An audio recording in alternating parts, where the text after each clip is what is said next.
প্রিয় দ্বাদশ শ্রেণীর শিক্ষার্থীরা, আশা করি তোমরা ভালো আছো।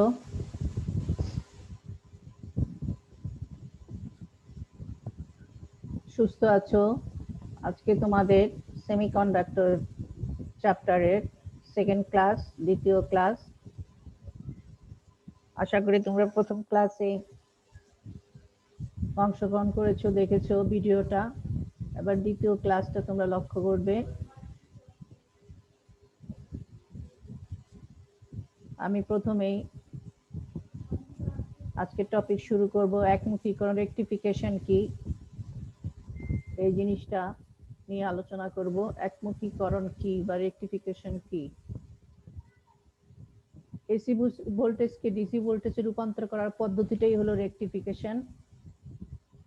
যে যান্ত্রিক ব্যবস্থায় এই রেকটিফিকেশন করা হয় তাকে বলা হয় রেকটিফায়ার। সাধারণত আমরা ডায়োড দ্বারা রেকটিফায়ার কাজ করে থাকি। এই জন্য আমরা এখানে ডায়োড ইউজ করব। ডায়োড পিএন জাংশন, আমরা পিএন জাংশনকে এখানে ডায়োড বলা হচ্ছে। তাহলে আসো আমরা রেকটিফায়ার সম্পর্কে আলোচনা করি। রেকটিফায়ার দুই ধরনের হয়, হাফ ওয়েভ রেকটিফায়ার, অর্ধ তরঙ্গ রেকটিফায়ার, আর ফুল ওয়েভ রেকটিফায়ার, পূর্ণ তরঙ্গ রেকটিফায়ার। আমরা এখানে ফুল ওয়েভ রেকটিফায়ার, ব্রিজ রেকটিফায়ার নিয়ে আলোচনা করব। তোমাদের সিলেবাসে এখানে পূর্ণ তরঙ্গ ব্রিজ রেকটিফায়ার আছে, এটা নিয়ে আলোচনা করব। প্রথমে আছে, আমরা সার্কিটটা দেখি। এখানে দেখো চারটা ডায়োড দিয়ে D1, D2, D3, D4, চারটা ডায়োড দিয়ে চিত্রের ন্যায় এটা ব্রিজ তৈরি করা হয়েছে। এখানে ব্রিজের দুই প্রান্তের সাথে একটি ট্রান্সফরমারের সংযুক্তের মাধ্যমে এখানে একটা এসি সিগন্যাল সংযুক্ত করা হয়েছে।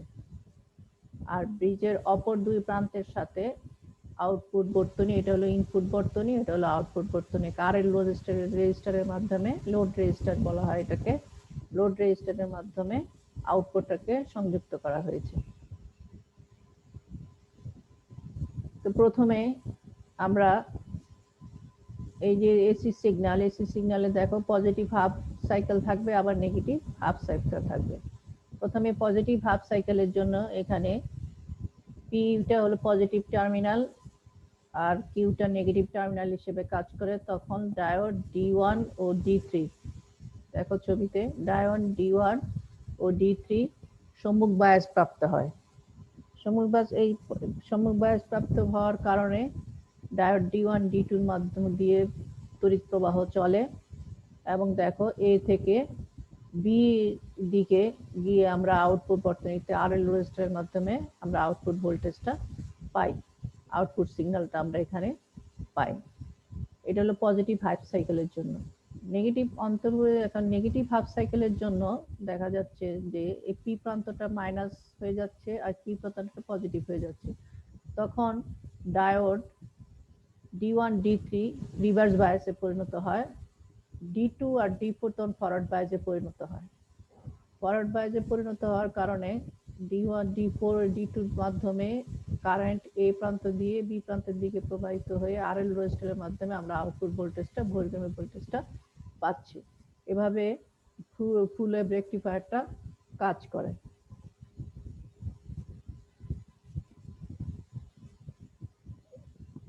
আশা করি তোমরা বুঝতে পেরেছো ফুল ওয়েভ রেকটিফায়ার কিভাবে কাজ করে, একটা এসি সিগন্যালকে কিভাবে ডিসিতে পরিণত করেছে। দেখো সার্কিটের এখানে আউটপুটে দেখাচ্ছে যে ডিসি কারেন্ট পাচ্ছি আমরা আউটপুটে। এবার আসো জাংশন ট্রানজিস্টর। ট্রানজিস্টর কি, ট্রানজিস্টর নিয়ে আলোচনা করব। তিন প্রান্ত বিশিষ্ট যে ক্ষুদ্র অর্ধপরিবাহী যন্ত্রে বহির্মুখী প্রবাহ, ভোল্টেজ ও ক্ষমতা অন্তর্মুখী প্রবাহ দ্বারা নিয়ন্ত্রিত হয় তাকে ট্রানজিস্টর বলে। এখানে দেখো এনপিএন ট্রানজিস্টর দেখানো হচ্ছে আর ছবিতে পিএনপি ট্রানজিস্টর দেখানো হচ্ছে।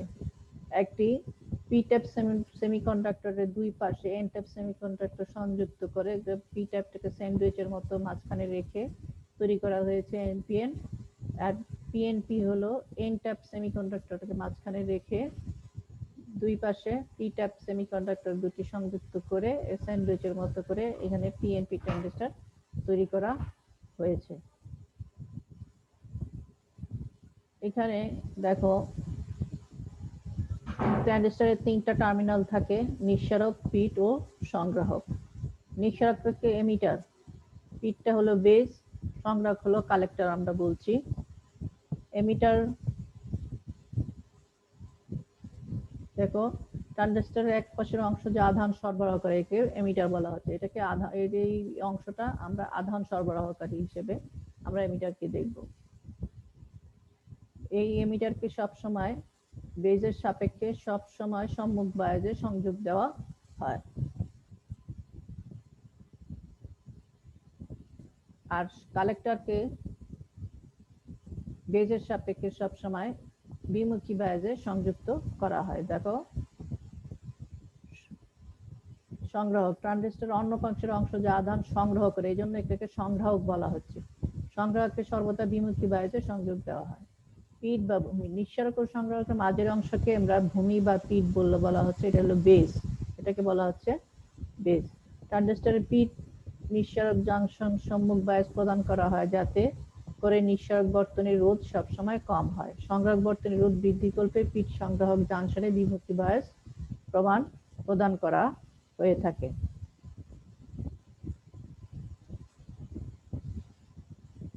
এবার ট্রানজিস্টরের বর্তনীর কতগুলি মৌলিক বিন্যাস বা সংযোগ আমরা নিয়ে আলোচনা করব। বর্তনীর প্রয়োজন অনুসারে 3 প্রকার ট্রানজিস্টর বিন্যাস করা হয়: কমন বেস, কমন এমিটার ও কমন কালেক্টর। এখানে সাধারণ পিট বিন্যাস মানে কমন বেস বিন্যাস। এখানে কেন কমন বলা হচ্ছে, এখানে বেসটা ইনপুট বর্তনীতেও আছে, আমরা আউটপুট বর্তনীর সাথেও সংযুক্ত থাকে, উভয় বর্তনীর সাথে সংযুক্ত থাকে বলে একে কমন বেস বলা হচ্ছে। যে বেস এমিটারের সাথে অন্তর্গামী সংকেতের সাথেও সংযুক্ত, আবার কালেক্টরের সাথে বেসটা বহির্গামী সংকেতের সাথেও সংযুক্ত, এই জন্য এটাকে কমন বেস বলা হচ্ছে। আর এমিটার, কমন এমিটার, এমিটারটা বেজের সাথে অন্তর্গামী বিন্যাসে সংযুক্ত, আর কালেক্টরের সাথে এমিটার যখন বহির্গামী বিন্যাসে সংযুক্ত হয় তখন কমন কালেক্টর এমিটার বলা হচ্ছে। দেখো কমন এমিটার, আমরা কমন এমিটারটা কোথায় দেখি, এই যে এখানে।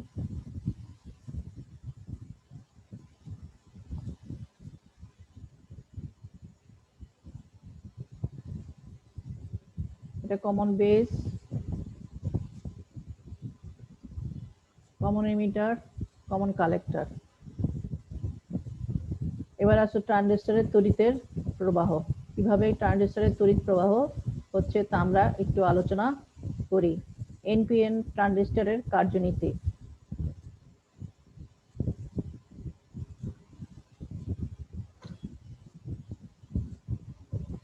এনপিএন ট্রানজিস্টরের কার্যনীতিতে আমরা দেখতে পাই যে, দেখো চিত্রে দেখানো হয়েছে একটা এনপিএন ট্রানজিস্টরের কার্যনীতি। এখানে এমিটার বেস অংশটা হলো ফরওয়ার্ড বায়াজে থাকে, আর বেস কালেক্টর অংশটা হলো রিভার্স বায়াজে আছে। যেহেতু সম্মুখ বায়াস প্রাপ্ত হয় এমিটার বেস অংশটা, তখন এনপিএর এন অংশের, এন টাইপ সেমিকন্ডাক্টরের যে অংশটা এনপি এর সাথে যে অংশটা সম্মুখ বায়াস থাকে, এন এর সেই ইলেকট্রনগুলো পিটের দিকে প্রবাহিত হয়, নিঃসারক প্রবাহ সৃষ্টি করছে, এমিটার কারেন্ট সৃষ্টি করছে। ইলেকট্রনগুলো পিট আপ হয়ে বেজে প্রবেশ করছে, ফলে সেখানে হোলের সাথে অল্প কিছু মিলতে চায়, কিন্তু পিট খুব পাতলা হওয়ার কারণে সামান্য পরিমাণ ইলেকট্রন হোলের সাথে মিলিত হয়ে খুব অল্প পরিমাণ বেজ কারেন্ট সৃষ্টি করে। বাকি ইলেকট্রনগুলো এন টাইপ কালেক্টর অঞ্চলে প্রবেশ করে এবং কালেক্টর কারেন্ট সৃষ্টি করে। এভাবে প্রায় সম্পূর্ণ এমিটার প্রবাহটাই কালেক্টর বর্তনীতে প্রবাহিত হয়। সুতরাং দেখা যায় এমিটার প্রবাহ হচ্ছে সংগ্রাহক ও পিট প্রবাহের সমষ্টি সমান। এমিটার কারেন্টের সমান সমান base current plus collector current. এখানে পরিবর্তনগুলো এমিটার কারেন্টের পরিবর্তন, বেস কারেন্টের পরিবর্তন, কালেক্টর কারেন্টের পরিবর্তন যদি ডেল ই, ডেল বি, ডেল এসি দ্বারা, ডেল আইসি দ্বারা প্রকাশ করি, তাহলে আমরা এই সমীকরণটা পাই। ডেল আইই সমান সমান ডেল আইবি প্লাস ডেল আইসি। আমরা এনপিএন ট্রানজিস্টর কার্যনীতি দেখলাম, এবার পিএনপি ট্রানজিস্টর কার্যনীতি। এখানে পুরো উল্টাটা হবে, যেটা পি টাইপের হোলটা এখানে বেশি হয়, সে পিঠের মধ্য দিয়ে যাবে, কিন্তু পিঠের অল্প পরিমাণ ইলেকট্রনের সাথে সে মিলিত হবে, আর 95% হোলই রয়ে যাবে। এই জন্য এমিটার অংশের প্রায় বেশিরভাগ কারেন্টই কালেক্টর কারেন্টের দিয়ে প্রবাহিত হবে। কিছু হোল মিলিত হয়ে 95%, বাকি প্রায় 99% হোলই থেকে যাবে।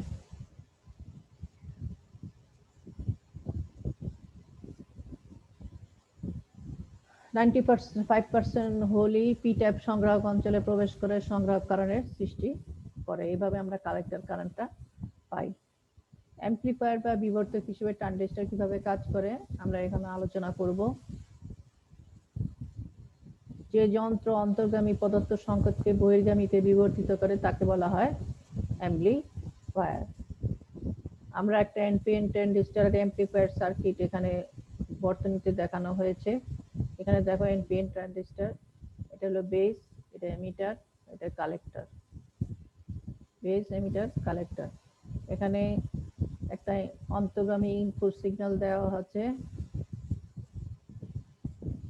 বেস এমিটার অংশে একটি ফরওয়ার্ড বায়াস বিবিবি সংযুক্ত করা হয়েছে, আর আউটপুট বর্তনীতে কালেক্টর এমিটার বর্তনীতে একটা দ্বিমুখী বায়াস বিসিসি সংযুক্ত করা হয়েছে।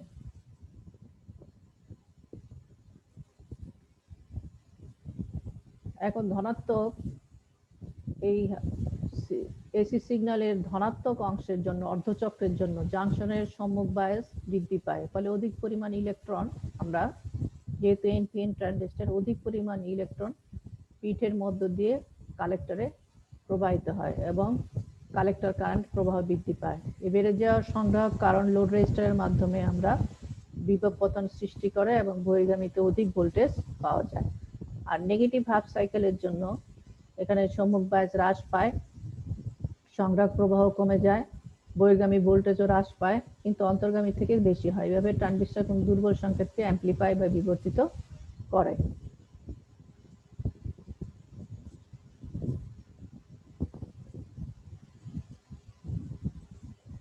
এবার আসো কিছু ছোট ছোট সংজ্ঞা নিয়ে আলোচনা করি। অন্তর্গামী রোধ বলতে কি বুঝো?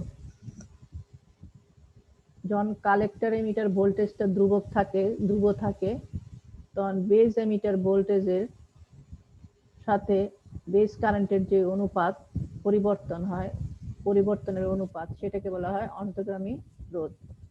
আর এখানে বেস কারেন্ট বহির্গামী রোধটা কি? যখন বেস কারেন্টটা ধ্রুব থাকে তো কালেক্টর এমিটার ভোল্টেজটা কালেক্টর কারেন্টের সাথে কালেক্টর কারেন্টের পরিবর্তনের অনুপাতকে বলা হচ্ছে বহির্গামী রোধ। প্রবাহ বিবর্তক গুণক কি? আলফা কি? Del IC. কালেক্টর কারেন্টের পরিবর্তন ও এমিটার কারেন্টের পরিবর্তনকে যখন ভোল্টেজ কালেক্টর বেস ভোল্টেজটা ধ্রুবক থাকে তখন তাদের অনুপাতের পরিবর্তনকে বলা হচ্ছে প্রবাহ বিবর্তক গুণক আলফা।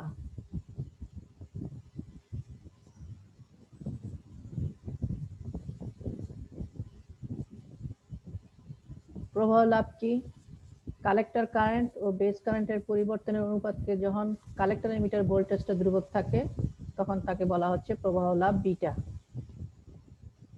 কারেন্টের মাধ্যমে যখন সরাসরি ডিসি প্রবাহ সরাসরি থাকে, ডিসি প্রবাহ সরাসরি প্রবাহের জন্য তখন আমরা আইসি বা আইবি অনুপাতকেই বিটা বলছি।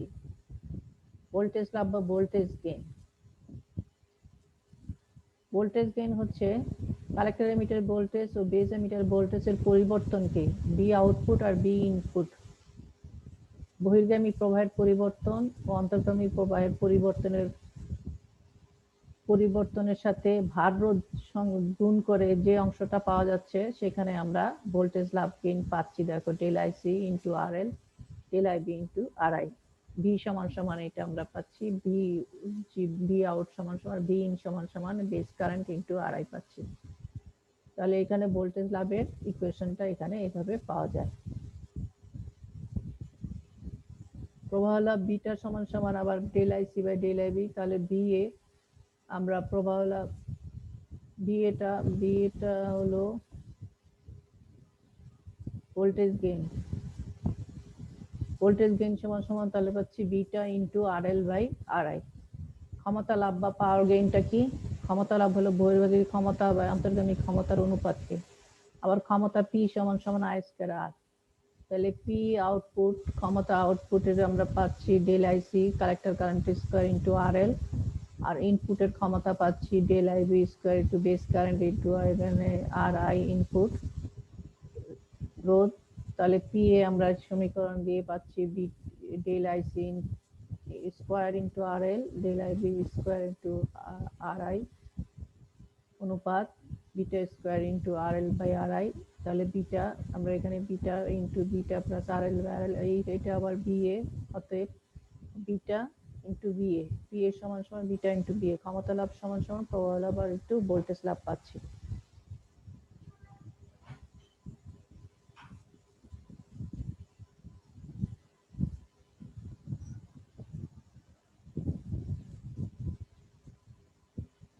তোমাদের এখানে কিছু প্রবলেম দিয়েছে যে প্রবাহ বিবর্তন গুণক আলফা ও প্রবাহ লাভ বিটার মধ্যে সম্পর্ক স্থাপন কিভাবে করা যায়।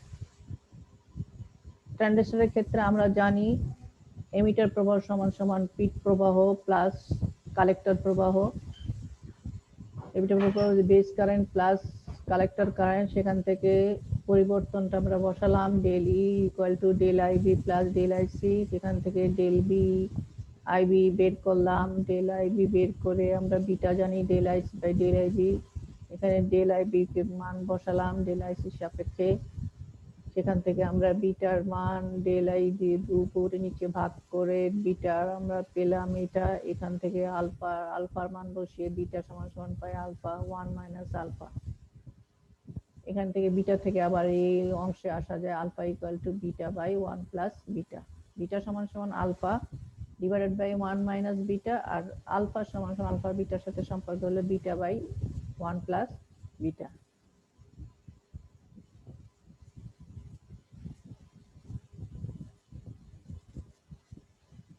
আমরা জানলাম ট্রানজিস্টর হিসেবে, অ্যাম্পলিফায়ার হিসেবে ট্রানজিস্টর ইউজ হয়, আবার ট্রানজিস্টর সুইচ হিসেবেও ইউজ হয়।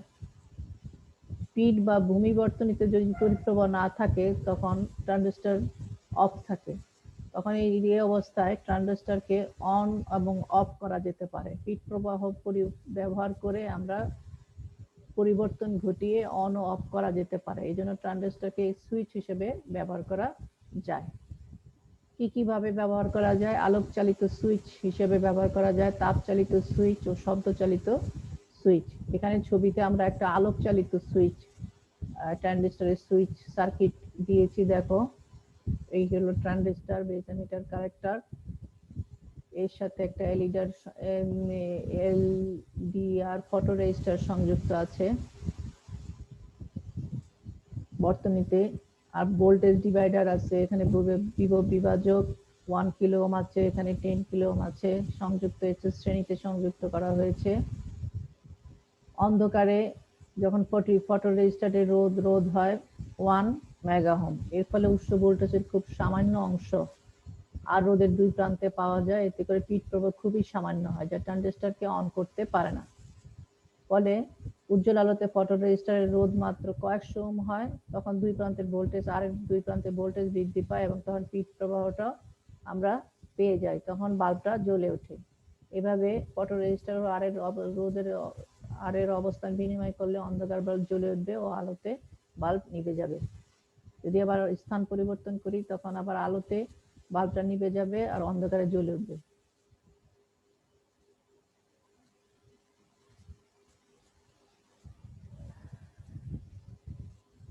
তোমাদের এখানে ট্রানজিস্টর সম্পর্কে বিভিন্ন ব্যাপারে আলোচনা করলাম। আমরা আসো এবার টপিক এই মানে সেমিকন্ডাক্টর টপিকের লাস্ট অংশ লজিক গেট। লজিক গেট কি? লজিক গেট হলো লজিক বর্তনী নির্মাণের মৌলিক উপাদান। লজিক বর্তনী হলো একটি ডিজিটাল বর্তনী সার্কিট। লজিক সার্কিটের ইনপুট অন্তর্গামী টার্মিনাল অবস্থা শর্ত থেকে আউটপুট বহির্গামী তার ভবিষ্যৎবাণী করা যায়, অর্থাৎ লজিক মেনে চলে। লজিক গেট হলো এমন কতগুলো বর্তনী যেখানে যুক্তি মেনে চলবে। এর এক বা একাধিক ইনপুট থাকে এই গেটগুলোর, আর একটা আউটপুট থাকে, অনেক সময় একাধিক আউটপুটও থাকতে পারে। লজিক গেটের এক বা একাধিক ইনপুট থাকতে পারে, কিন্তু আউটপুট হবে শুধুমাত্র একটি। ইনপুট ও আউটপুটের সম্ভাব্য মানের সম্পর্ককে একটা সারণীর মাধ্যমে প্রকাশ করা হয়, একে বলা হয় ট্রুথ টেবিল। সুতরাং লজিক গেটের ট্রুথ টেবিল হলো সেই সারণী যা লজিক গেটের সকল সম্ভাব্য ইনপুট আউটপুট প্রদর্শন করে।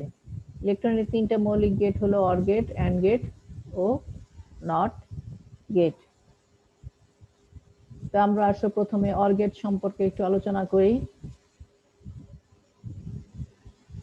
অর গেটের সার্কিটটা একটু দেখি। দেখো অর গেটের লজিক, এই যে এই সার্কিটটা, এখানে দুইটা ইনপুট এ বি, আউটপুট হলো ওয়াই। দুইটা ইনপুট যখন দেখো এরা লজিক ম্যাথমেটিক্যাল যুক্তি মেনে চলে, এখানে ম্যাথমেটিক্যাল যোগফল প্রকাশ করছে দুইটা ইনপুটের, এ প্লাস বি। অর্থাৎ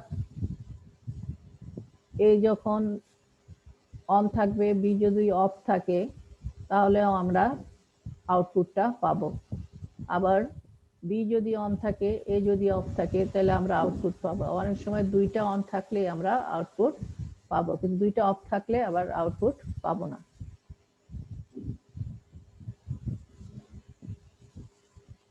এখানে দেখো চিত্রণে যে বর্তনী দেখানো হয়েছে, এখানে দুটি সুইচ এ বি সমান্তরালে সংযুক্ত করা হয়েছে। এই সমবায়কে একটি ব্যাটারি, একটি বাল্ব, একটি রোধের সাথে সংযুক্ত করা হয়েছে। এবার সুইচটি বন্ধ করি।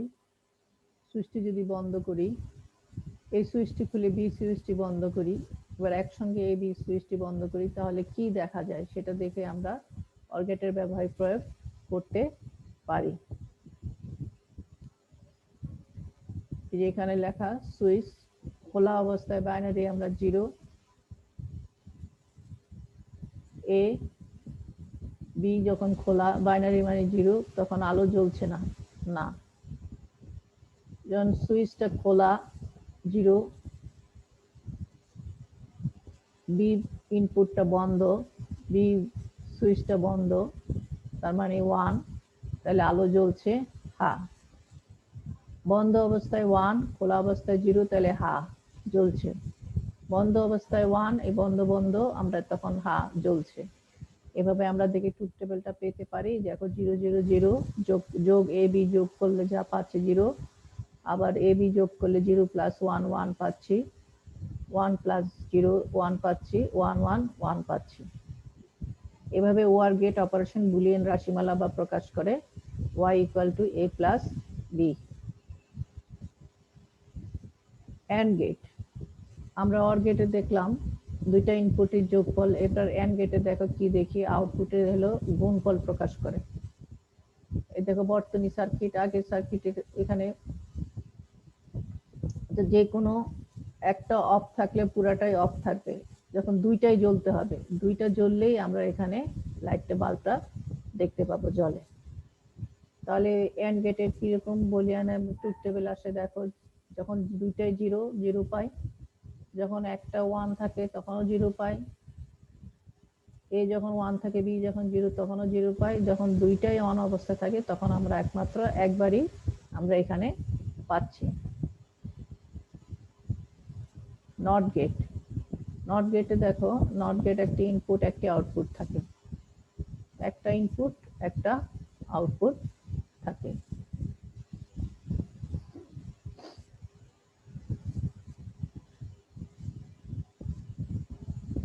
যখন 0 হয় তখন এটা বিপরীতটা পাই, ইনপুট যখন 0 থাকে তখন আমরা আউটপুটে 1 দেখতে পাই, আবার যখন 1 থাকে ইনপুটে তার বিপরীতটা দেখতে পাই।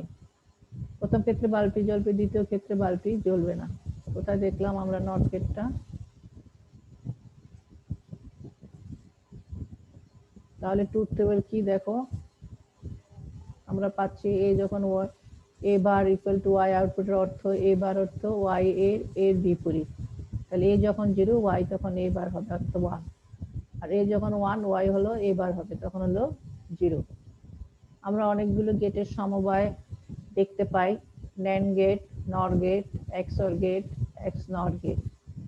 ন্যান্ড গেট হলো অ্যান্ড গেটের আউটপুটের সাথে নট গেটের ইনপুট সংযুক্ত করে আমরা ন্যান্ড গেট পাই। নর গেট অর গেটের আউটপুটের সাথে নট গেটের ইনপুটের সাথে সংযুক্ত করে পাই। এক্সঅর গেট হলো অর গেট, অ্যান্ড গেট আর নট গেট সংযুক্ত করে এক্সঅর গেট পাওয়া যায়। তোমরা তাহলে সহজেই তোমরা বুঝতে পারবে, বইয়ের মধ্যে তোমাদের সুন্দরভাবে দেওয়া আছে। আজকে এ পর্যন্তই থাকুক। ধন্যবাদ সবাইকে।